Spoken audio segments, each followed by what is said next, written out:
സ്നേഹം നിറഞ്ഞ പ്രിയ മാതാപിതാക്കളെ, സഹോദരി സഹോദരന്മാരെ, ഈശോയ്ക്ക് ഒത്തിരി ഇഷ്ടമുള്ള പ്രിയപ്പെട്ട കുഞ്ഞുമക്കളെ, കുറെയെങ്കിലുമൊക്കെ നടന്ന് ക്ഷീണിച്ചിട്ടാണ് എല്ലാവരും വന്നത്. ഞാൻ ബൈക്കേല് ഇനി പാഞ്ഞു വരുമ്പോഴത്തേക്കും അവിടെ നിന്നുള്ളവര് കുരിശിന്റെ വഴിയായിട്ട് നടന്നു വരുന്നുണ്ട്.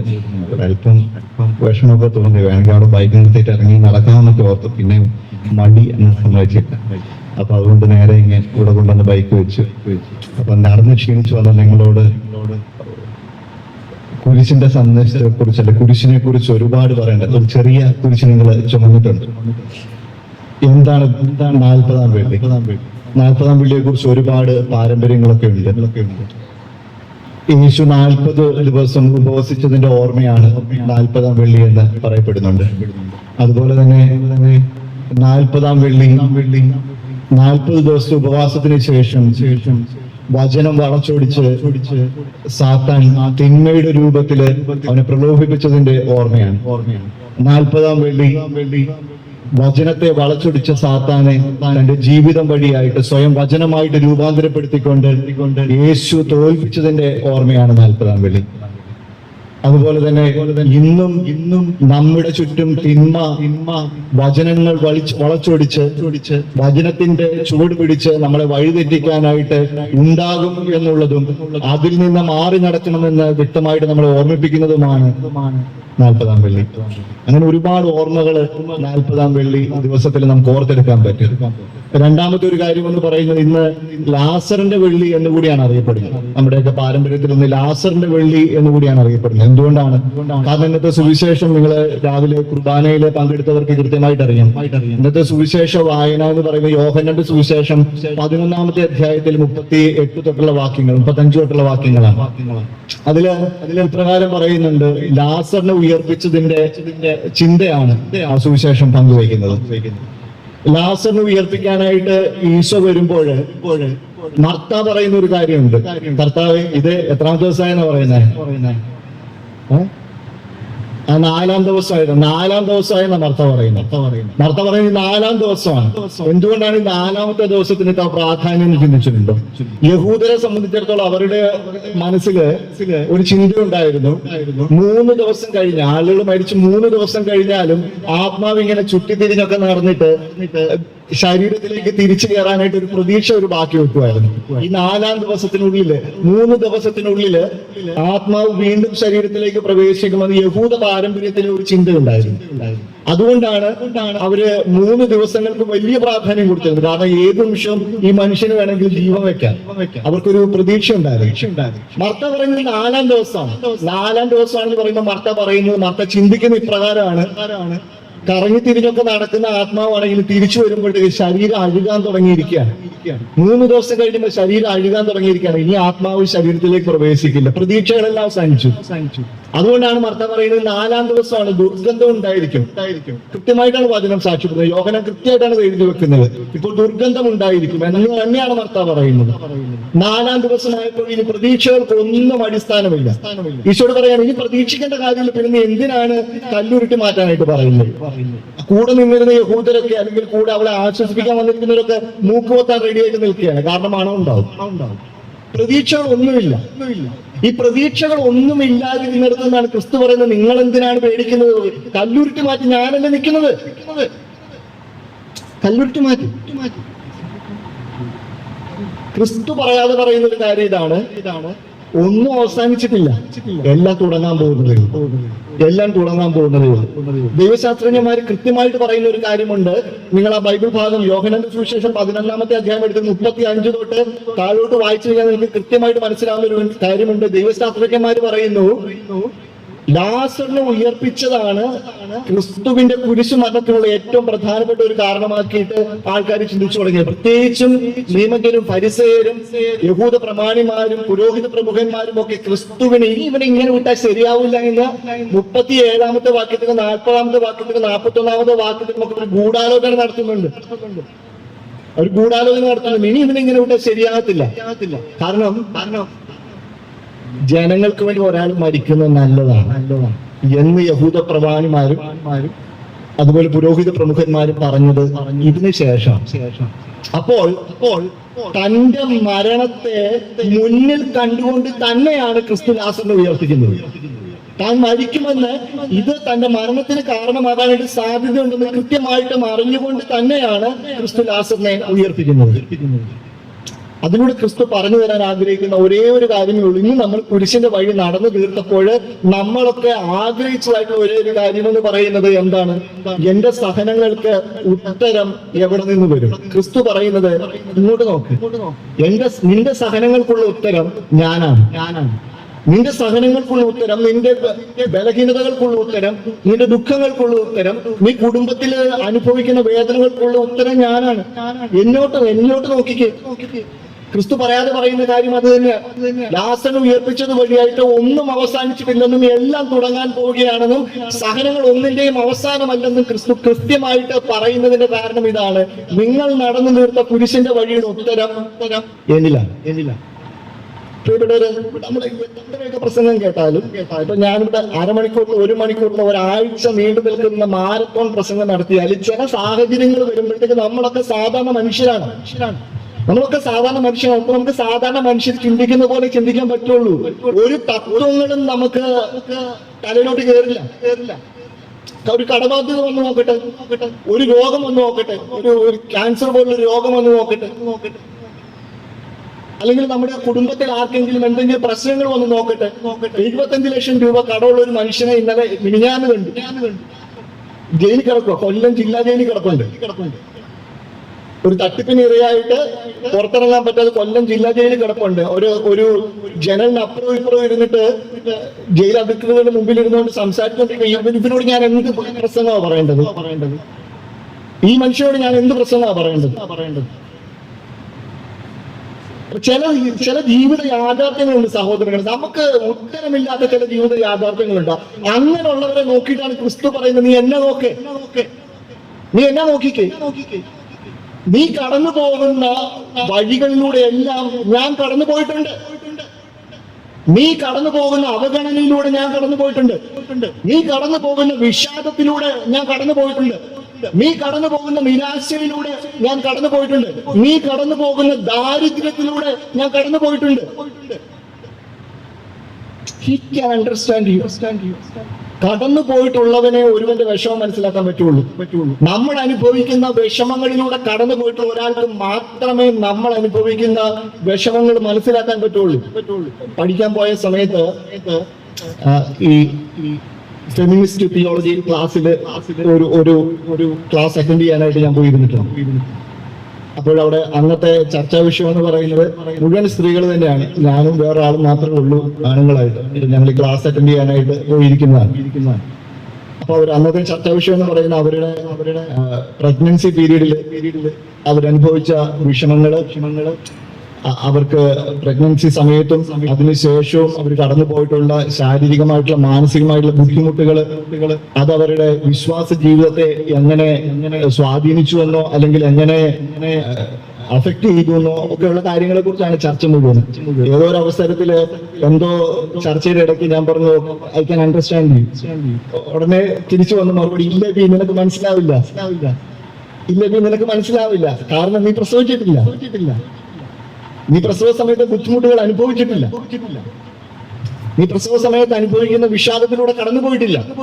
അതിനുശേഷം വരുന്ന ബുദ്ധിമുട്ടുകൾ ഏറ്റെടുത്തിട്ടില്ല. പിന്നെ നിനക്ക് എങ്ങനെയാണ് മനസ്സിലാവുന്നത്? ശരിയാണ്, എനിക്ക് മനസ്സിലാവില്ല. നീ മനസ്സിലാവില്ല.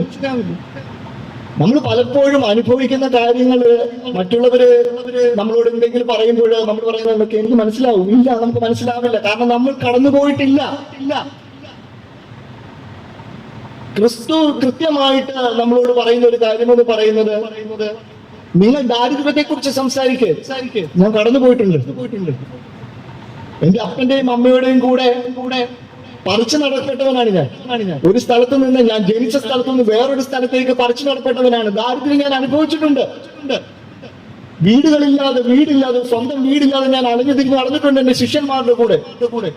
അവനെ നമ്മൾ എപ്പോഴും കാണുന്നത് ഭക്ഷണത്തിന്, വിരുന്നുകൾക്കൊക്കെയാണ്. കാരണം അവർക്ക് ദാരിദ്ര്യം ഉണ്ടായിരുന്നു. അവർ ഭക്ഷണം കഴിക്കാൻ പോയിരുന്നു മറ്റുള്ളവരുടെ അടുത്ത്. ദാരിദ്ര്യം അനുഭവിച്ചിട്ടുണ്ട്. വിഷാദം ഒന്ന് എടുത്തു നോക്കിക്കേ. ഇപ്പൊ ഇന്നത്തെ തലമുറ ഏറ്റവും കൂടുതൽ അനുഭവിക്കുന്ന ഒരു കാര്യം എന്താണെന്ന് ചോദിച്ചാൽ വിഷാദമാണ്. വിഷാദരോഗം, ഡിപ്രഷൻ. ക്രിസ്തു കൃത്യമായിട്ട് പറയുന്നുണ്ട്, എന്റെ ആത്മാവ് മരണത്തോളം അസ്വസ്ഥമായിരിക്കുന്നു. ട്രാൻസ്ലേഷൻ മലയാളത്തിലേക്ക് എഴുതുമ്പോഴത്തേക്ക് അതിനൊരു കാവ്യാത്മകതയുണ്ട്. എന്റെ ആത്മാവ് മരണത്തോളം അസ്വസ്ഥമായിരിക്കുന്നു എന്നാണ് പറയുന്നത്. നമ്മളത് വളരെ മനോഹരമായിട്ട് കാവ്യാത്മകമായിട്ട് വായിക്കുന്നു. പക്ഷെ ഒറിജിനൽ സ്ക്രിപ്റ്റിലുള്ള ഒറിജിനൽ ട്രാൻസ്ലേഷനിൽ എനിക്ക് ആത്മഹത്യ ചെയ്യാൻ വരെ തോന്നുന്നു എന്നുള്ളൊരു ഭാഷ്യമുണ്ട് അതിന്. അത്രയ്ക്ക് പീഡകള്, മാനസികമായിട്ടുള്ള പീഡകളിലൂടെ ക്രിസ്തു കടന്നു പോയിട്ടുണ്ട്. ഒരു മനുഷ്യനെ തകർത്തിക്കളയാവുന്ന പീഡകളിലൂടെ ഈശോ കടന്നു പോയിട്ടുണ്ട്. അവനല്ലാതെ വേറെ ആർക്കാ നമ്മളെ മനസ്സിലാക്കാൻ പറ്റില്ല. അത്രയും വിഷാദത്തിലൂടെ, വിഷമത്തിലൂടെ, നിരാശയിലൂടെ കടന്നു പോയിട്ടുള്ള ക്രിസ്തുവിനല്ലാതെ വേറെ ആർക്കും നമ്മളെ മനസ്സിലാക്കാൻ പറ്റും. അവനിലോട്ടല്ല നമ്മൾ തിരിയേണ്ടത്. പലപ്പോഴും ജലം കിട്ടാത്ത പൊട്ടക്കിണറുകളിലേക്ക് നമ്മൾ കടന്നു പോകുമെന്നാണ് പ്രവാചകൻ പറയുന്നത്. ജലം കിട്ടാത്ത പൊട്ടക്കിണറുകൾ കുഴിക്കാനായിട്ട് നമ്മൾ കടന്നു പോകുന്നുണ്ട്. പലരുടെയും സഹായം തേടി പോകുന്നുണ്ട്. പല വിശ്വാസങ്ങളിലേക്കും പോകുന്നുണ്ട്.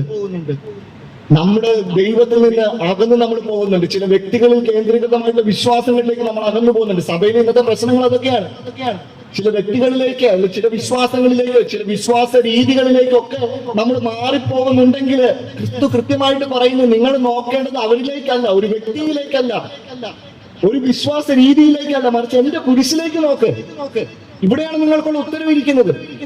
ആ കുരിശിന് വഴിയാണ് നമ്മൾ നടന്നു തീർത്തത്. എന്നിലേക്ക് നോക്കാനാണ് ക്രിസ്തു പറയുന്നത്. ക്രിസ്തുവിലേക്ക് നോക്കും. അവിടെയാണ് നമുക്കുള്ള ഉത്തരവിരിക്കുന്നത്. ഇതിന്റെയൊക്കെ അവസാനം എവിടെയായിരുന്നു? ഇതിന്റെയൊക്കെ അവസാനം എന്ന് പറയുന്നത് ക്രിസ്തു തന്റെ പിതാവിനോട് പറയുന്നത്, നിന്റെ കരങ്ങളിൽ നിന്റെ ആത്മാവിനെ സമർപ്പിക്കുന്നു. സങ്കീർത്തനം 118:8. സഹായം ദൈവത്തിൽ നിന്നാണ് വരുന്നത്. മനുഷ്യരിലേക്ക് നോക്കിയത് കൊണ്ട് കാര്യമില്ല, ദൈവത്തിലേക്ക് നോക്കുക. ക്രിസ്തു കൃത്യമായിട്ട് വചനം പഠിച്ച ഒരു യഹൂദനാണ്. വചനം ഓർത്ത് ധ്യാനിച്ച് പഠിച്ച അമ്മയുടെ അധരങ്ങളിൽ നിന്ന് വചനം പഠിച്ച ക്രിസ്തുവാണ്. സങ്കീർത്തനം ഉറപ്പായിട്ട് വായിച്ചിട്ടുണ്ട്. അതുകൊണ്ടാണ് സങ്കീർത്തനം 118:8 ഓർത്തുകൊണ്ട് അവൻ തന്റെ അപ്പനോട് പറയുന്നത്, അപ്പ നിന്റെ കരങ്ങളിൽ എന്റെ ആത്മാവിനെ സമർപ്പിക്കുന്നു. ഒരു കൊച്ചുകുട്ടി ഉറങ്ങുന്നത് പോലെ ശാന്തമായിട്ട് ക്രിസ്തു കുരിശിൽ ഉറങ്ങിയെന്നാണ് കാവ്യാത്മകമായിട്ടൊക്കെ ദൈവശാസ്ത്രജ്ഞന്മാർ എഴുതി വെക്കുന്നത്. ഒരു കൊച്ചുകുട്ടി ഉറങ്ങുന്നത് പോലെ ഇത്രയ്ക്ക് ശാന്തമായിട്ട് ക്രിസ്തു ഉറങ്ങുന്നു. കുരിശെന്ന് പറയുന്നത് നിങ്ങൾക്ക് ഒരുപാട് പ്രാവശ്യം കേട്ടിട്ടുള്ള കാര്യമാണ്. കുരിശിൽ മരിക്കുന്നവരൊക്കെ സ്വയം പ്രാഗിക്കൊണ്ടാണ് മരിക്കുന്നത്. തന്നെ ജനിപ്പിച്ച അപ്പനെയും അമ്മയും പോലും പ്രാഗിക്കൊണ്ടാണ് മരിക്കുന്നത്. കാരണം ശ്വാസം കിട്ടാതെ പിടഞ്ഞു മരിക്കുകയാണ്. കൈകളും കാലുകളും ആണികളായി തറക്കപ്പെട്ടു. അങ്ങനെയുള്ളിടത്താണ് ക്രിസ്തു ശാന്തമായിട്ട് കുരിശിന്മേൽ ഉറങ്ങി എന്ന് ചരിത്രകാരന്മാർ എഴുതി വെക്കുന്നു. പറയുന്ന വാക്കുകൾ, അവസാനത്തെ വാക്കുകൾ, ഒരു മനുഷ്യൻ ഉച്ചരിക്കുന്ന അവസാനത്തെ വാക്കുകൾ അവന്റെ ജീവിതം മുഴുവൻ സാക്ഷ്യപ്പെടുത്തുന്നുണ്ട്. നമ്മളൊക്കെ പറയാൻ പോകുന്ന അവസാനത്തെ വാക്കുകൾ അവൻ നമ്മുടെയൊക്കെ ജീവിതം മുഴുവൻ സാക്ഷ്യപ്പെടുത്തുന്നുണ്ട്. എന്താണ് അവസാനത്തെ വാക്ക്? ക്രിസ്തുവിന്റെ അവസാനത്തെ വാക്ക് ഇതാണ്, നിന്റെ കരങ്ങളിൽ, അപ്പ നിന്റെ കരങ്ങളിൽ എന്റെ ആത്മാവിനെ സമർപ്പിക്കുന്നു. വേറൊന്നുമല്ല, താൻ നടന്നു തീർത്ത വഴികളിൽ മുഴുവനും നിഴലായിട്ട് എന്റെ അപ്പൻ ഉണ്ടായിരുന്നു എന്നുള്ള ഓർമ്മയാണ് ക്രിസ്തുവിനെ അത് പറയാൻ പ്രേരിപ്പിക്കുന്നത്. നിന്റെ കരങ്ങളിൽ നിന്റെ ആത്മാവിനെ സമർപ്പിക്കുന്നു. നമുക്ക് പറയാൻ പറ്റുമോ? നമ്മൾ നടന്നു തീർത്ത വഴികൾ മുഴുവനും, അത് എന്തുമായിക്കൊള്ളട്ടെ, ദാരിദ്ര്യത്തിന്റെ ആയിക്കൊള്ളട്ടെ, പീഡകളുടെ ആയിക്കോട്ടെ, രോഗങ്ങളുടെ ആയിക്കൊള്ളട്ടെ, ബലഹീനതകളുടെ ആയിക്കൊള്ളട്ടെ, എവിടെയൊക്കെ ആണെങ്കിലും അവസാനം എന്റെ കുരിശിലെ യേശുവിനെ എന്നെ മനസ്സിലാക്കാൻ പറ്റുമെന്ന് പറഞ്ഞ് പൂർണ്ണമായിട്ട് അവന് സമർപ്പിക്കാൻ പറ്റുമോ? അവിടെയാണ് ക്രിസ്തുവിന്റെ കുരിശിന്റെ വിജയം ഇരിക്കുന്നത്. ബാക്കിയാകുന്നത് 5 മുറിവുകൾ മാത്രം. ക്രിസ്തുവിന്റെ കുരിശിലെ പീഡകൾക്ക് ശേഷം ബാക്കിയാകുന്നത് 5 മുറിവുകൾ മാത്രം. ദൈവശാസ്ത്രജ്ഞന്മാർ അതിനെ വിശേഷിപ്പിക്കുന്നത് സ്റ്റാർസ് ഓഫ് റിഡംഷൻ എന്നാണ്. വീണ്ടെടുപ്പിന്റെ 5 മുറിവുകൾ. വീണ്ടെടുപ്പിന്റെ 5 മുറിവുകൾ. എനിക്കറിയാം, ഇവിടെ ഇരിക്കുന്ന അപ്പച്ചമാർക്കും അമ്മച്ചിമാർക്കും മാതാപിതാക്കൾക്കും ഒക്കെ പറയാനുണ്ടാകും ഇതുപോലെ വീണ്ടെടുപ്പിന്റെ 5 മുറിവുകളെ കുറിച്ച്. നിങ്ങളുടെ ജീവിതത്തില് നിങ്ങൾ വിട്ടുകൊടുത്തതിന്റെ, ഉപേക്ഷിച്ചതിന്റെ, മാറ്റിവെച്ചതിന്റെ, ത്യാഗമനുഷ്ഠിച്ചതിന്റെ ഒക്കെ സ്റ്റാർസ് ഓഫ് റിഡംഷൻ ഉള്ള മനുഷ്യരാണ് എന്റെ മുമ്പിൽ ഇരിക്കുന്നത്. അതുകൊണ്ടാണ് എനിക്ക് നിങ്ങളോട് ബഹുമാനമുള്ളത്. നമ്മുടെയൊക്കെ അപ്പനെയും അമ്മയും നമ്മുടെയൊക്കെ സഹോദരങ്ങളെയും മുതിർന്നവരെയൊക്കെ നമ്മൾ ബഹുമാനിക്കേണ്ടതിന്റെ കാര്യം ഇതാണ്. എല്ലാവർക്കും പറയാനുണ്ടാകും ഇതുപോലെ ദൈവത്തിന് സമർപ്പിച്ചതിന്റെ, സ്വന്തം ജീവിതം മുഴുവനും ദൈവത്തിന് സമർപ്പിച്ചതിന്റെ, കുരിശിലേക്ക് നോക്കി ദൈവത്തിലേക്ക്, ക്രിസ്തുവിലേക്ക് എല്ലാം സമർപ്പിച്ചതിന്റെ 5 മുറിവുകളെ കുറിച്ച് നിങ്ങൾക്ക് എല്ലാവർക്കും പറയാനുണ്ടാവും. ആ 5 മുറിവുകളെ ധ്യാനിക്കുക. കുരിശിലെ ക്രിസ്തു നമ്മെ മനസ്സിലാക്കുന്നത്. മൂന്നാമതായിട്ട് നമ്മൾ ഓർത്തെടുക്കേണ്ടത് ഈ കുരിശിന്റെ വഴി എന്ന് പറയുന്നത് ദുഃഖങ്ങളുടെയും വിഷമങ്ങളുടെയും നിരാശയുടെയും മാത്രമുള്ള ഒരു ചടങ്ങല്ല. പലപ്പോഴും നമ്മൾ കുരിശിന്റെ വഴി കഴിയുമ്പോഴത്തേക്ക് ശോകമൂകമാണ് അന്തരീക്ഷം. കാരണം കർത്താവ് മരിച്ചതിന്റെ, കർത്താവ് നടന്നു തീർത്ത വഴികളുടെ ഇതിന്റെ എല്ലാം ഓർമ്മയാണല്ലോ നമ്മൾ ആചരിക്കുന്നത്. അപ്പൊ ആ കൂടി ഇച്ചിരി ശോകമൂകമാണ് അന്തരീക്ഷം. നമുക്ക് കണ്ടെടുക്കാൻ പ്രതീക്ഷയുടെ കുറെ മനുഷ്യരുടെ ആവശ്യമുണ്ട്. നിങ്ങൾ ഈ കുരിശിന്റെ വഴിയുടെ പുസ്തകം നോക്കിക്കഴിഞ്ഞാൽ ഇതിൻ്റെ അത് പ്രതീക്ഷകള് നമുക്ക് നൽകുന്ന കുറച്ച് മനുഷ്യരുടെ പേരുകൾ ഇതിൻ്റെ അകത്തുണ്ട്. ഒന്നാമത്തെ മനുഷ്യനാണ് ഈ കൌറിൻകാരനായിട്ടുള്ള ശിമയോൻ എന്ന് പറയുന്ന വ്യക്തി. ഈ മനുഷ്യൻ വയലിൽ നിന്ന് വരുവാണെന്നായിരുന്നു ഇതിനകത്ത് നമ്മുടെ ആബേലച്ചനകത്ത് എഴുതി വെച്ചിരിക്കുന്നത്. നിങ്ങൾ എല്ലാവരും തന്നെ പാഷൻ ഓഫ് ദ ക്രൈസ്റ്റ് എന്ന് പറഞ്ഞ സിനിമ കണ്ടിട്ടുള്ളതായിരിക്കും. പാഷൻ ഓഫ് ദ ക്രൈസ്റ്റിനകത്ത് ഈ ശിമയോനെ അവതരിപ്പിക്കുന്ന ഒരു രീതിയാണ്. വളരെ ചെറുപ്പക്കാരനായിട്ടുള്ള ഒരു മനുഷ്യനാണ്. ഒക്കത്തൊരു കൊച്ചുണ്ട്. ഈ മനുഷ്യൻ ബഹളം കേട്ടിട്ടാണ് ഇങ്ങോട്ട് വരുന്നത്. ബഹളം കേട്ടിട്ടാണ് വരുന്നത്. എന്താ സംഭവിക്കുന്നതെന്ന് അറിയാനായിട്ട് ഒക്കത്തൊരു കൊച്ചുമായിട്ട് വരുന്ന വ്യക്തിയായിട്ടാണ് ശിമയോനെ അവതരിപ്പിക്കുന്നത്. ഇയാൾ വന്ന് നോക്കുമ്പോഴത്തേക്ക് ഒരു മനുഷ്യനെ കുരിശിൽ കൊണ്ടുവന്നു. ഇയാളുടെ ബിസിനസ് അല്ല. അയാൾ ഓർക്കുന്ന എന്റെ ബിസിനസ്സിൽ കിട്ടുന്ന കാര്യമല്ല. അയാൾ തിരിച്ചു പോകാൻ ഒരുങ്ങുമ്പോഴത്തേക്കുമാണ് യഹൂദന്മാർ ഇയാളെ പിടിക്കുന്നത്. റോമൻ പടയാളികൾ ഇയാളെ പിടിക്കുന്നത്. ഈ റോമൻ പടയാളികൾ ഇയാളെ പിടിച്ചിട്ട് കൊച്ചിനെ മാറ്റി വെച്ചിട്ട് കുരിശെടുത്ത് ഇയാളുടെ തോളിൽ വെച്ച് കൊടുക്കുകയാണ്. ഒട്ടും ഇഷ്ടമില്ലാതാണ് ഈ മനുഷ്യൻ ആ കുരിശെടുക്കുന്നത്. നിങ്ങൾ ആ സിനിമ കണ്ടിട്ടുള്ളവർക്ക് മനസ്സിലാവും. ഒട്ടും ഇഷ്ടമില്ലാതാണ് ഇയാളെ കുരിശെടുത്തിട്ട് കാൽവരി വരെ ഇയാൾ ക്രിസ്തുവിനോടൊപ്പം ഈ കുരിശ് ചുമക്കുന്നുണ്ട്. ഒരു സൈഡില് ക്രിസ്തുവും ഒരു സൈഡില് ഈ മനുഷ്യനുമായിട്ട് കുരിശ് ചുമന്നുകൊണ്ട് ഇവർ കാൽവരിയുടെ മുകളിൽ കയറുന്നുണ്ട്. കാൽവരിയിൽ എത്തിയതിനു ശേഷം കൃത്യമായിട്ട് അതിന്റെ സംവിധായകനെ വരച്ചു വെക്കുന്ന ഒരു ശിമയോന്റെ രൂപമുണ്ട്. ഒട്ടും ഇഷ്ടമില്ലാതെ ചുമക്കാൻ തുടങ്ങിയ കുരിശ് വിട്ടുപോരാൻ മടി കാണിച്ച് യേശുവിനൊപ്പം കാൽവരിയിൽ ചുറ്റിത്തിരിഞ്ഞ് നിൽക്കുന്ന ഒരു ശിമയോനെ അവസാനം കാണിക്കുന്നത്.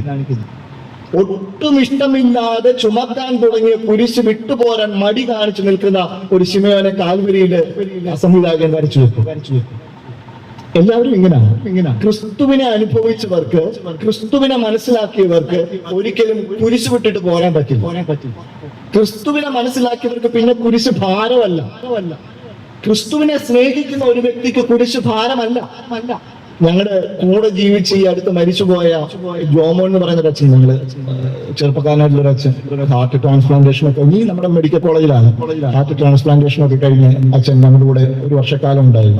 ഒരു കുഴപ്പമൊന്നുമില്ല, വളരെ പെർഫെക്റ്റ് ആയിട്ട് ജീവിച്ചു പോയിരുന്നു. ഈ മനുഷ്യനെ ഇടയ്ക്കിടയ്ക്ക് നമ്മൾ ഷെയർ ചെയ്യുമ്പോൾ പറയുന്ന ഒരു കാര്യമുണ്ട്, കുറച്ചും കൂടി ഈശോയെ മനസ്സിലാക്കും. ഇങ്ങനെ തന്നെ പറഞ്ഞു ജോമോൻ, ഇത് തന്നെയാ പറഞ്ഞു. ഞാനിപ്പോ ഇത് പറയുമ്പോൾ ജോമോ സന്തോഷിക്കുന്നുണ്ട്. ഈശോയെ മനസ്സിലാക്കുവാൻ കുറച്ചും കൂടി എനിക്ക് അവസരം കിട്ടിയ നാളുകളാണ് ഞാൻ ഈ ഹാർട്ട് ട്രാൻസ്പ്ലാന്റേഷന് ശേഷം കടന്നു പോയിട്ടുള്ള സഹനത്തിന്റെ വഴികൾ എന്ന് പറയും. ഇവിടെ ഇരിക്കുന്ന സഹിച്ച മനുഷ്യർക്ക് കൃത്യമായിട്ട് പറയാനുള്ള ഒരു കാര്യം ഇതായിരിക്കും. എന്റെ മുമ്പിൽ സഹിച്ച മനുഷ്യരിപ്പുണ്ടെങ്കിൽ, സഹനത്തിലൂടെ കടന്നുപോയ മനുഷ്യരിപ്പുണ്ടെങ്കിൽ അവർ ഉറപ്പായിട്ടും പറയുന്ന ഒരു കാര്യം ഉറപ്പായിട്ടും അവർ പറയും, ദൈവത്തെ തള്ളി പറയുകയല്ല, ദൈവത്തെ കൂടുതലായിട്ട് അനുഭവിച്ച നാളുകളാണ് നിങ്ങൾ സഹിച്ച നിമിഷങ്ങൾ. നിങ്ങൾ സഹിച്ച നിമിഷങ്ങളിൽ നിങ്ങൾക്ക് വേറെ ഒരിടത്തും പിടിവള്ളിയില്ലായിരുന്നു. ഈ കുരിശിലല്ല, ഈ ദൈവത്തിലല്ലാണ്ട് വേറെ ഒരിടത്തും പിടിവള്ളിയില്ല. കുരിശിനെ അനുഭവിച്ച മനുഷ്യർക്ക് കുരിശിനെ വിട്ടിട്ട് പോരാനായിട്ട്, ക്രിസ്തുവിനെ വിട്ടിട്ട് പോരാനായിട്ട് പറ്റില്ല. ശിമയോൻ നമുക്ക് പറഞ്ഞു തരുന്ന ഒന്നാമത്തെ പാഠം ഇതാണ്. ശിമയോൻ നമുക്ക് പറഞ്ഞു തരുന്ന ഏറ്റവും പ്രധാനപ്പെട്ട പാഠം ഇതാണ്: നിങ്ങൾ കുരിശിനെ സ്വീകരിക്കും, കുരിശുകളെ സന്തോഷത്തോടെ സ്വീകരിക്കും. ഒരിക്കലും പിന്നെ കുരിശിനെ വിട്ടിട്ട് പോരാനായിട്ട്, ക്രിസ്തുവിനെ വിട്ടിട്ട് പോരാനായിട്ട് നിങ്ങൾക്ക് പറ്റില്ല. രാഗിക്കൊണ്ട് ശപിച്ചുകൊണ്ടൊന്നും കുരിശിനെ എടുക്കരുത്. ക്രിസ്തുവിനെ സ്വീകരിക്കരുത്. ക്രിസ്തുവിനെ സ്വീകരിക്കുകയാണെങ്കിൽ സന്തോഷത്തോടെ സ്വീകരിക്കും. ക്രിസ്തു കൂടെയുള്ളവർക്ക് ഉറപ്പായിട്ട് കുരിശുകൾ ഉണ്ടാവും. Be ready for that. പറയുന്ന കാര്യം ക്രിസ്തുവാണോ നിന്റെ കൂടെ, ഉറപ്പായിട്ടും കുരിശുകൾ ഉണ്ടാവും. പപ്പുവ എന്ന് പറയുന്ന ഒരു സ്ഥലമുണ്ട്, ഓസ്ട്രേലിയക്കൊക്കെ താഴെയുള്ള ഒരു ദ്വീപ് സമൂഹമാണ്. അവിടെ ജോലി ചെയ്യുന്ന ഞങ്ങളുടെ ഒരു അച്ഛനുണ്ട്, മനീഷ് എന്നാണ് പേര്. കട്ടപ്പനക്കാരനാണ്. ഈ മനുഷ്യൻ അവിടെ ജോലി ചെയ്യാൻ തുടങ്ങിയിട്ട് ഏറെക്കുറെ 11 വർഷത്തോളമായി. ഈ അടുത്ത അവധിക്ക് വന്നപ്പോൾ ഞങ്ങൾ കുറച്ചേരം ഇരുന്ന് സംസാരിക്കാൻ ഇടയായി. അപ്പൊ അദ്ദേഹം പറഞ്ഞൊരു കാര്യമുണ്ട്, 3 പ്രാവശ്യം അവിടുത്തെ ആളുകൾ ഗൺ പോയിന്റിൽ നിർത്തിയിട്ടുണ്ട് ഈ മനുഷ്യനെ. ഗൺ പോയിന്റില്ല 3 പ്രാവശ്യം. ഒരു പ്രാവശ്യം ആർക്കു വേണ്ടിയാണോ ഈ മനുഷ്യൻ പള്ളി പണിതത്, സ്കൂളുകൾ പണിതത്, ആർക്കു വേണ്ടിയാണോ ആ മനുഷ്യൻ ഈ 10-11 വർഷമായിട്ട് അധ്വാനിക്കുന്ന അവര് തന്നെ അവരുടെ ഗോത്രങ്ങൾക്കിടയിൽ ഒരു വഴക്കുണ്ടായപ്പോൾ ആ പള്ളിയും സ്കൂളും കത്തിച്ചിട്ടുണ്ട്. പിന്നെ എന്തിനാ തിരിച്ചു പോകുന്നത്? എന്തിനാ പോകുന്നത്? 3 പ്രാവശ്യം അവർ തന്നെയാണ് ഗൺ പോയിന്റിൽ നിർത്തിയിരിക്കുന്നത്. തലയിൽ ഗണ്ണിങ്ങനെ തോക്കിങ്ങനെ വെച്ചിട്ട് ഇങ്ങനെ നിർത്തിയിരിക്കുക. പൈസ പിന്നെ എന്തിനാ പോകുന്നത്? ഇതല്ലേ നമ്മളെടുത്ത ജീവിതം? നമ്മളോട് ക്രിസ്തു ജീവിക്കാൻ പറഞ്ഞ ജീവിതം ഇതല്ലേ? പുള്ളി ചോദിച്ച കാര്യമാണ്. ഈ കഴിഞ്ഞ ഒരു 2-3 മാസങ്ങൾക്ക് മുമ്പ് ഞങ്ങൾ സംസാരിച്ചപ്പോഴത്തേക്കും പറഞ്ഞ കാര്യം, ക്രിസ്തു നമ്മളോട് ചെയ്യാൻ പറഞ്ഞ കാര്യം ഇതല്ലേ? ക്രിസ്തു നമ്മളോട് ചെയ്യാൻ പറഞ്ഞ കാര്യം ഇതാണെങ്കിൽ ഇതല്ല നമ്മൾ ചെയ്യേണ്ടത്. നമ്മൾ എന്തുകൊണ്ടാണ് വിവാഹ ബന്ധങ്ങളും അല്ലെങ്കിൽ കുടുംബജീവിതമൊക്കെ ഇപ്പൊ ഭാരമായിട്ട് തോന്നുന്നത്? എത്ര പേരുണ്ട് ഈ കൂട്ടത്തില്? എന്തിനാണ് ഞാൻ ഈ വിവാഹ ജീവിതത്തിലേക്ക് പ്രവേശിച്ചെന്ന് പോലും ഓർത്തുകൊണ്ട് ചിന്തിച്ചുകൊണ്ട് മനസ്സിനെ ഭാരപ്പെടുത്തിയിരിക്കുന്ന എത്ര മനുഷ്യരുണ്ട് ഈ കൂട്ടത്തില്?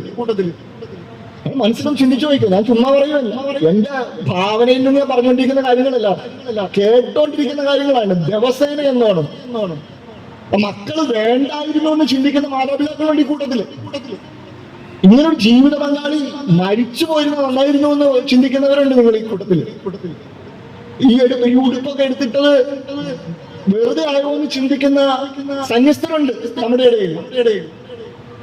ഇതെല്ലാം നമ്മൾ ജീവിക്കാനായിട്ട് വിളിക്കപ്പെട്ടിരിക്കുന്നത്. ഇതെല്ലാം ഈശോ നമ്മളോട് ജീവിക്കാൻ പറഞ്ഞിരിക്കുന്നത്. കുരിശുണ്ടാവും.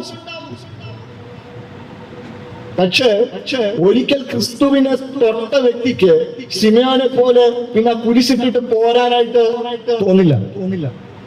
ഒരിക്കൽ ക്രിസ്തുവിനെ മനസ്സിലാക്കിയ ക്രിസ്തുവിന്റെ കുരിശിൽ തൊട്ട ശിമയോന് പിന്നീട് ആ കുരിശുപേക്ഷിച്ച് പോരാൻ മടിയായിരുന്നു.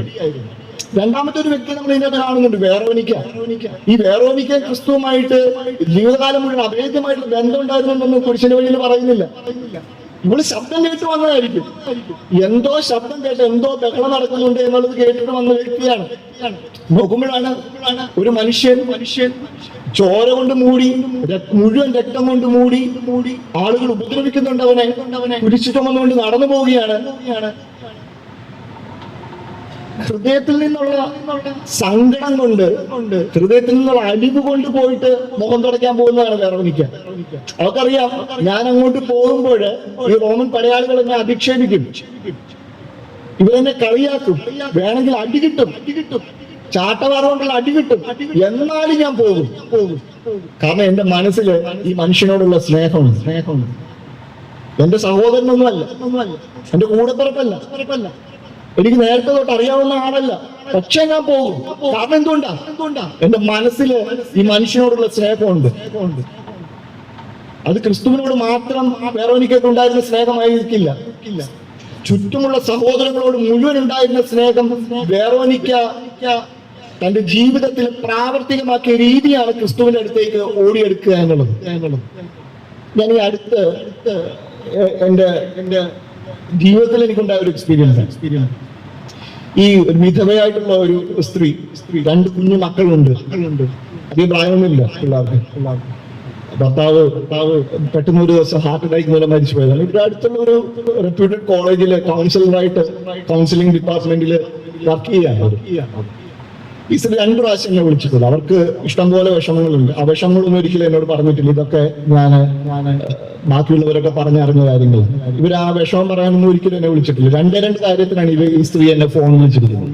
ഒന്നാമത്തെ കാര്യം എന്ന് പറയുന്നത്, അതേ കോളേജില് തൂപ്പ് ജോലിയുള്ള ഒരു സ്ത്രീയുടെ ഭർത്താവിന് ഹാർട്ട് അറ്റാക്ക് വന്നിട്ട് ഈ കാരിത്താസ് ഹോസ്പിറ്റലിൽ അഡ്മിറ്റ് ആയപ്പോഴത്തേക്കും ഫൈനാൻഷ്യലി അവരെ സഹായിക്കാനായിട്ട് നമുക്ക് എന്തെങ്കിലും ചെയ്യാൻ പറ്റുമെന്ന് അറിയാനായിട്ടാണ് ആ സ്ത്രീ ഒന്നാമതായിട്ട് എന്നെ വിളിച്ചത്. രണ്ടാമതായിട്ട് വിളിച്ചത് കഴിഞ്ഞ ശനിയാഴ്ച ഞാനിവിടെ മെഡിക്കൽ കോളേജിന് മുമ്പിൽ മെഡിക്കൽ സ്റ്റോറിൽ മരുന്ന് വാങ്ങിക്കാൻ നിൽക്കുമ്പോഴത്തേക്കും ഒരു കോൾ വന്നു. ഈ സ്ത്രീയുടെയാണ്. ഈ സ്ത്രീനെ വിളിക്കുകയാണ്, ഈ കൗൺസിലറായിട്ടുള്ള ഈ വിധവയായിട്ടുള്ള സ്ത്രീനെ വിളിക്കുകയാണ്. എന്നിട്ട് ചോദിക്കുകയാണ് ഓട്ടിസം ബാധിച്ച ഒരു കുഞ്ഞിനെ ഒരു കെയർ ഹോമിൽ നിന്ന് അവര് എന്തൊക്കെയോ പ്രശ്നങ്ങൾ കാരണം പുറത്താക്കി. അപ്പോൾ ഈ കൊച്ചിനെ കൊണ്ടാക്കാനായിട്ട് വേറെ ഏതെങ്കിലും സ്ഥലമുണ്ടോ എന്ന് അന്വേഷിക്കും. ഈ രണ്ട് കാര്യത്തിലാണ്. അല്ലാണ്ട് അവരെന്നെ വിളിച്ചിട്ട് അവരുടെ പ്രശ്നങ്ങൾ ഒരിക്കലും ഷെയർ ചെയ്തിട്ടില്ല. ഞങ്ങള് ആഴ്ചയിൽ ഒരു പ്രാവശ്യമെങ്കിലും മിക്കവാറും കാണുന്നതാണ്. പക്ഷെ ഇവര് ഒരിക്കൽ പോലും ആ സ്ത്രീയുടെ വിഷമങ്ങൾ അവരുടെ അടുത്ത് പറഞ്ഞിട്ടില്ല. വിളിച്ചിരിക്കുന്ന രണ്ടും പറയാനായിട്ട്, രണ്ടും മറ്റുള്ളവരുടെ പ്രശ്നങ്ങളെ പറയാനായിട്ട്, മറ്റുള്ളവരുടെ പ്രശ്നങ്ങളെ പരിഹാരം ഉണ്ടോ എന്ന് അന്വേഷിക്കാനായിട്ടാണ് വിളിച്ചത്. വേറോനിക്കന്മാർ നമ്മുടെ ചുറ്റും ഉണ്ടെന്ന്. നിങ്ങളുടെയൊക്കെ അമ്മമാരെ എടുത്തു നോക്ക്, അപ്പന്മാരെ എടുത്തു നോക്ക്, സഹായിക്കാനായിട്ട് വരുന്ന ചില മനുഷ്യരെ എടുത്തു നോക്ക്. നമ്മളോട് എന്തെങ്കിലും മുൻപരിചയം ഉണ്ടായിട്ടാണ് ചില മനുഷ്യർ നമ്മളെ സഹായിക്കാനായിട്ട് വരുന്നത്. ചില മനുഷ്യര് ഔട്ട് ഓഫ് നോവെയർ വരുന്നു, സഹായിക്കുന്നു, അവർ പോകുന്നു. ഒരു കയ്യടികൾക്കൊന്നും അവർ കാത്തു നിൽക്കത്തില്ല. അവർക്ക് വേണ്ട. അങ്ങനെയുള്ള വേറോനിക്കന്മാർ നമ്മുടെ ചുറ്റിലുമുണ്ട്. നമുക്കാകാൻ പറ്റുമോ എന്നുള്ളതാണ് ചോദ്യം. നമ്മൾ അനുഭവിക്കുന്നുണ്ട്, മറ്റുള്ളവരുടെ സ്നേഹം നമ്മൾ അനുഭവിക്കുന്നുണ്ട്, മറ്റുള്ളവരുടെ കരുതൽ നമ്മൾ അനുഭവിക്കുന്നുണ്ട്. പക്ഷെ നമുക്ക് കൊടുക്കാൻ പറ്റുന്നുണ്ടോ? അതാണ് നമ്മൾ ചിന്തിക്കാൻ. അവസാനത്തെ രണ്ട് കൂട്ടരുണ്ട്. ഒന്ന് നിക്കോദേമസും അതുപോലെ റംസക്കാരനായ യൗസേപ്പും. അവസാനത്തെ 14 സ്ഥലത്തിലുള്ളവരാണ് റംസക്കാരനായ യൗസേപ്പും നിക്കോദേമസും. നിക്കോദേമസ് രാത്രിയിൽ വന്നിട്ട് തന്റെ വിശ്വാസത്തെ വളരെ രഹസ്യമാക്കി ദൈവത്തോട്, ഈശോയോട് പറഞ്ഞതിന് ശേഷം കടന്നു പോകുന്ന ആളാണ്. പുള്ളിക്ക് വെളിച്ചത്തിലോട്ട് വരാനായിട്ട് ഇഷ്ടമില്ലായിരുന്നു. അവസാനം യൗസേപ്പ് ക്രിസ്തുവിന്റെ ദേഹം കുരിശിൽ നിന്ന് ഇറക്കി സംസ്കരിക്കാൻ അനുവാദം തരണമെന്ന് പീലാത്തോസിനോട് ആർഗ്യൂ ചെയ്യാൻ വന്ന ആളാണ്. നിക്കോദേമസ് വരുന്നത് സുഗന്ധദ്രവ്യങ്ങളുമായിട്ട്. കാരണം നിക്കോദേമസിന് അറിയാം ജീവിതം മുഴുവൻ സുഗന്ധം പരത്തിയ മനുഷ്യനാണ് എന്റെ മുമ്പിൽ കിടക്കുന്നത്. അവൻ കടന്നു പോകുന്നത് സുഗന്ധം പരത്തിക്കൊണ്ട് തന്നെയാവണം. പ്രിയപ്പെട്ടവരെ, നമ്മള് മനുഷ്യരുടെ ജീവിതത്തിൽ, നമ്മുടെ കൂടെ ജീവിക്കുന്നവരുടെ ജീവിതത്തിലെങ്കിലും സുഗന്ധം പരത്താൻ ശ്രമിക്കുന്നവരാണ്. അതോ നമ്മളായിരിക്കുന്ന സ്ഥലത്ത് ദുർഗന്ധമാണ്. ചില മനുഷ്യരോട് ജീവിക്കാൻ പറ്റില്ല എന്നാണ് ആൾക്കാർ പറയുന്നത്. അത് സന്യസ്ത ജീവിതത്തിലാണെങ്കിലും കുടുംബ ജീവിതത്തിലാണെങ്കിലും ഒക്കെ ഇവരോട് ജീവിക്കാൻ പറ്റില്ല എന്നാണ് പറയുന്നത്. ഭർത്താവത്തെ ഭാര്യ നോക്കിട്ട് ഇതിലൂടെയൊക്കെ എങ്ങനെ ഇത്രയും കാലം ജീവിച്ചു എന്നൊക്കെ ചോദിക്കുന്നുണ്ട്. അല്ലെങ്കിൽ ഇനി ഇതെങ്ങനെ മുമ്പോട്ട് കൊണ്ടുപോകാൻ പറ്റുന്നല്ലോ. മക്കൾ ചോദിക്കുന്നുണ്ട്, ഈ അപ്പന്റെ അമ്മയുടെയും ബഹളം കാരണം ഞങ്ങൾക്ക് കുടുംബത്തിൽ ജീവിക്കാൻ പറ്റുമോ? അങ്ങനെ കൂട്ടത്തിൽ ജീവിക്കാൻ പറ്റാത്തവർക്ക് മനുഷ്യരുടെ ഇടയ്ക്കാണ് നമ്മൾ ചിലപ്പോൾ പലപ്പോഴും ജീവിച്ചു പോകുന്നത്. നമ്മുടെ സുഗന്ധമാണോ കൊടുക്കുന്നത്? എനിക്കറിയാം, ഈ ഇടവകയിൽ ഉൾപ്പെടെയുള്ള 2-3 വ്യക്തികളെ എനിക്കറിയാം, കൃത്യമായിട്ട് അറിയാം. ഈ മനുഷ്യര് മറ്റുള്ളവരുടെ ജീവിതത്തിൽ എന്തെങ്കിലും സുഗന്ധം കിട്ടുവാണെങ്കിൽ, എന്തെങ്കിലും നന്മ കിട്ടുവാണെങ്കിൽ കിട്ടട്ടെന്ന് കരുതി ജീവിക്കുന്ന മനുഷ്യരുണ്ട്. ഈ തളർന്നു കിടക്കുന്ന മനുഷ്യരൊക്കെ, കുറവലങ്ങാട് ഭാഗത്തൊരു ചേട്ടനുണ്ട്. തളർന്നു കിടക്കുന്ന മനുഷ്യരെയൊക്കെ, അല്ലെങ്കിൽ കുടുംബത്തിലൊക്കെ ബെഡ്രിഡനായിട്ട് കിടക്കുന്ന പ്രായമുള്ളവരെയൊക്കെ അദ്ദേഹത്തിന്റെ ഒരു വീടുണ്ട്, അദ്ദേഹത്തിന് ഒരു സെന്റർ ഉണ്ട്. അവിടെ കൊണ്ടുവന്ന് എല്ലാ വെള്ളിയാഴ്ച അല്ലെങ്കിൽ എല്ലാ മാസാദ്യ വെള്ളിയാഴ്ച അല്ലെങ്കിൽ വർഷത്തിൽ 2 പ്രാവശ്യം ഒക്കെ കൊണ്ടുവന്നിട്ട് ഇവരെ ഒരുമിച്ച് അവിടെ കൂട്ടിയിട്ട്, ആംബുലൻസ് സ്വന്തം കാശിനൊക്കെ എടുത്തിട്ട് അവിടെ കൊണ്ടുവന്ന് കൂട്ടിയിട്ട് അവരോട് വചനം സംസാരിക്കുകയും അതുപോലെ തന്നെ അവരുടെ കുമ്പസാരം കേൾക്കുവാനായിട്ട് വൈദികരെ അറേഞ്ച് ചെയ്യും, അവർക്ക് ഒരു വിശുദ്ധ ബലി അർപ്പിച്ചു കൊടുക്കുകയൊക്കെ ചെയ്യുന്ന ഒരു മനുഷ്യനുണ്ട്. മനുഷ്യൻ സ്വന്തം പോക്കറ്റിൽ കാശെടുത്തിട്ട് ഇതൊക്കെ ചെയ്യുന്നത്. ഇവിടെ ഉണ്ട്, ഈ ചുറ്റുവട്ടത്തൊരു ചേട്ടനുണ്ട്. വീട്ടിലൊക്കെ ഇരിക്കുന്ന അല്ലെങ്കിൽ ബെഡ്രിഡനായിട്ടൊക്കെ ഉള്ള ആളുകളുടെ അടുത്തേക്ക് വിശുദ്ധ കുർബാന എത്തിക്കാൻ പറ്റുമോ, അല്ലെങ്കിൽ വിശുദ്ധ കുർബാന കൊണ്ട് കൊടുക്കാൻ പറ്റുമോ എന്നൊക്കെ ചോദിച്ചു വരുന്ന ആൾക്കാരുണ്ട്. ഈ മെഡിക്കൽ കോളേജിനും ചുറ്റുമായിട്ട് വേറെ 2 മനുഷ്യരുണ്ട്. ഇവര് ക്രിസ്മസിനും ഈസ്റ്ററിനും ഒക്കെ ഫുഡ് കിറ്റുകൾ ഉണ്ടാക്കിയിട്ട് ഹൈറേഞ്ചിലും വയനാട്ടിലും ഒക്കെ കൊണ്ട് കൊടുക്കുന്ന മനുഷ്യരുണ്ട്. ഫുഡിന്റെ കിറ്റുകൾ ഇങ്ങനെയുള്ള മനുഷ്യർക്ക് നമ്മുടെ ചുറ്റും. ഇതൊന്നും ഇമാജിനേഷൻ അല്ല. ചുമ്മാ പ്രസംഗത്തിനൊരു പുഷ് കിട്ടാൻ, ഒരു തള്ളു കിട്ടാനായിട്ട് ചുമ്മാ തള്ളുന്നല്ല. ഇങ്ങനെ മനുഷ്യരുണ്ട് നമുക്ക്. നമ്മൾ എന്താണ് ചെയ്യുന്നതെന്നുള്ളതാണ് ചോദ്യം.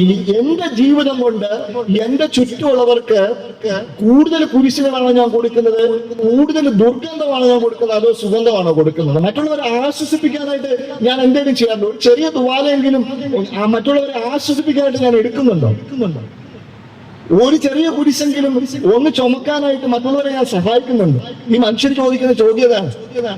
നമ്മളിത് പ്രാർത്ഥിച്ചു തീർത്തിട്ട് അടുത്ത ദുഃഖവെള്ളിക്ക് വേണ്ടിയിട്ട് മടക്കി ഭദ്രമായിട്ട് നമ്മള് ഷെൽഫിൽ കൊണ്ടുവെക്കരുത്. നമ്മൾ ഈ നടന്നു തീർത്ത കുരിശിന്റെ വഴി 4 ഭാഗത്തുനിന്ന് വന്നെന്നാ കൊച്ചൻ പറഞ്ഞു. 4 ഭാഗത്തുനിന്ന് കുരിശിന്റെ വഴി വന്നെന്നാ പറഞ്ഞു. 4 ഭാഗത്തുനിന്ന് വന്നവരെല്ലാവരും എന്റെ മുമ്പിൽ ഇരിപ്പുണ്ട്. കുറച്ചുപേര് പുറത്തൊക്കെ കറങ്ങി നടപ്പുണ്ടാവും. നമ്മൾ നടന്നു തീർത്ത ഈ കുരിശിന്റെ വഴി, ഞാനും നിങ്ങളും അടങ്ങുന്ന ക്രൈസ്തവ സമൂഹം നടന്നു തീർക്കുന്ന കുരിശിന്റെ വഴികള് നമ്മുടെ ജീവിതത്തിൽ എന്തെങ്കിലും വ്യത്യാസം വരുന്നുണ്ടോ? ശരീരത്തിന് വ്യത്യാസം വരുന്നുണ്ട്. കാരണം എന്താണെന്നറിയോ? നമ്മൾ ഈ നടക്കുമ്പോൾ കുറെ കാലറി ബേൺ ചെയ്യും. ആ ദിവസം ജിമ്മിൽ പോയില്ലെങ്കിലും കുഴപ്പമില്ല, കാരണം കുറച്ച് കാലറി ബേൺ ചെയ്തിട്ടുണ്ട്.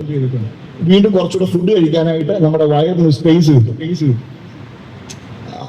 അതാണ് നമുക്ക് ശരീരത്തിന് വരുന്ന വ്യത്യാസം എന്ന് പറയാം. ആ ദിവസം ജിമ്മിൽ പോയില്ലെങ്കിലും കുഴപ്പമില്ല. മനസ്സിൽ എന്തെങ്കിലും വ്യത്യാസം വരുന്നില്ല. ഈ അടുത്ത കാത്തലിക് ഡയറക്ടർ പുറത്തിറക്കിയപ്പോഴത്തേക്ക് അവർ പറയുന്നുണ്ട് 1.15% കാത്തലിക്സ് കൂടിയിട്ടുണ്ട് ലോകം മുഴുവൻ കാത്തലിക്സിന്റെ കത്തോലിക്കരുടെ എണ്ണത്തിൽ 1.15% വർധന ഉണ്ടായിട്ടുണ്ട്. അതായത് 1.401 ബില്യൺ ആണ് ഇപ്പം ലോകത്തുള്ളതിലെ കത്തോലിക്കരുടെ എണ്ണം എന്ന് പറയുന്നത്. സന്തോഷമാണ്. എന്നാൽ കത്തോലിക്കരുടെ എണ്ണം കൂടുന്നുണ്ട്. ക്വാളിറ്റി കൂടുന്നുണ്ട്. നമ്മുടെ ക്വാളിറ്റി കൂടുന്നുണ്ട്. എണ്ണം കൂടുന്നതുകൊണ്ട് അർത്ഥമില്ല. എണ്ണം നമുക്ക് എങ്ങനെയും കൂട്ടാം. നമ്മളെല്ലാവരും എണ്ണത്തെ കുറിച്ചാണ് ഇപ്പൊ സംസാരിച്ചുകൊണ്ടിരിക്കുന്നത്. റാലിക്ക് ആളെ കൂട്ടുന്നത് പോലെ നമ്മളിങ്ങനെ ആളെ കൂട്ടാൻ നോക്കിക്കൊണ്ടിരിക്കുക നമ്മുടെ കത്തോലിക്കരുടെ എണ്ണത്തിൽ. അത് നമുക്ക് പ്രത്യേകിച്ച് പാടൊന്നുമില്ല. പക്ഷെ നമ്മുടെ ക്വാളിറ്റി വ്യത്യാസം വരുന്ന ഞാനും നീയുമൊക്കെയുള്ള കത്തോലിക്കരുടെ ജീവിതത്തിന്റെ ശൈലിയിൽ എന്തെങ്കിലും വ്യത്യാസം വരുത്തുന്നു.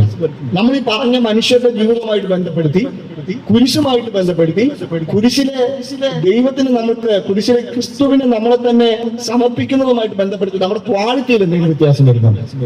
അതാണ് നമ്മൾ കുരിശിന്റെ വഴിയിലും കുരിശുമായിട്ട് ബന്ധപ്പെട്ടുള്ള ചിന്തകളിലും 40-ാം വെള്ളിയിലും ഒക്കെ നമ്മൾ നിരന്തരമായിട്ട് നമ്മളോട് തന്നെ ചോദിക്കേണ്ട ചോദ്യം ഇതാണ്: കുരിശിലെ ഈശോയ്ക്ക് മാത്രമേ നമ്മളെ മനസ്സിലാക്കാൻ പറ്റും. നമ്മുടെ സഹനങ്ങളിൽ കുരിശിലെ ഈശോ നമ്മളെ മനസ്സിലാക്കുന്നു. ഒന്നാമതായി. രണ്ടാമതായിട്ട് കുരിശിന്റെ വഴിയെ നടന്ന മനുഷ്യര് നമ്മളെ പഠിപ്പിക്കുന്ന പാഠങ്ങളുണ്ട്. ക്രിസ്തു നമ്മളെ പഠിപ്പിച്ച ലാസറിനെ ഉയർപ്പിച്ചതിലൂടെ പഠിപ്പിച്ച പാഠം എന്ന് പറയുന്നത് ഒന്നും അവസാനിച്ചിട്ടില്ല. നമ്മുടെ ജീവിതത്തിൽ ഒന്നും അവസാനിച്ചില്ല. പ്രതീക്ഷകളൊന്നും കൈവിടുന്ന ദൈവം കൂടെ. ആ ക്രിസ്തുവിനെ നമ്മളെ മനസ്സിലാക്കാൻ പറ്റും. He follows, he understands you. Healing ആയിരുന്നു അവന്റെ എന്നത്തെയും സൗഖ്യപ്പെടുത്തുക എന്നുള്ളതായിരുന്നു അവന്റെ എന്നത്തെയും ജീവിതശൈലി. അവന്റെ ജീവിതശൈലി അതായിരുന്നു സൗഖ്യപ്പെടുത്തുക. സൗഖ്യപ്പെടാത്തവരായിട്ട് ഒരു വ്യക്തിയും എന്റെ മുമ്പിൽ ഇരിപ്പില്ല. മാനസികമായിട്ടോ ശാരീരികമായിട്ടോ സൗഖ്യപ്പെടുത്താൻ ക്രിസ്തുവിന് സാധിക്കും. നമ്മുടെ വിശ്വാസവും നമ്മുടെ ജീവിതവും നമ്മുടെ കുടുംബവും ക്രിസ്തുവിന്റെ കുരിശിലേക്ക് നോക്കി അവിടേക്ക് കൊടുക്കുക. ഈ മനുഷ്യരെ നമ്മളെ കാണിച്ചു തരുന്നത് പോലെ ജീവിതത്തിൽ എന്തെങ്കിലും വ്യത്യാസം വരുത്തുവാൻ, മറ്റുള്ളവരുടെ ജീവിതത്തിലും നമ്മുടെ ജീവിതത്തിലും ജീവിത ശൈലി കൊണ്ട് എന്തെങ്കിലും വ്യത്യാസം വരുത്തുവാൻ കുരിശ് നമ്മളെ പ്രചോദിപ്പിക്കുന്നുണ്ടോ?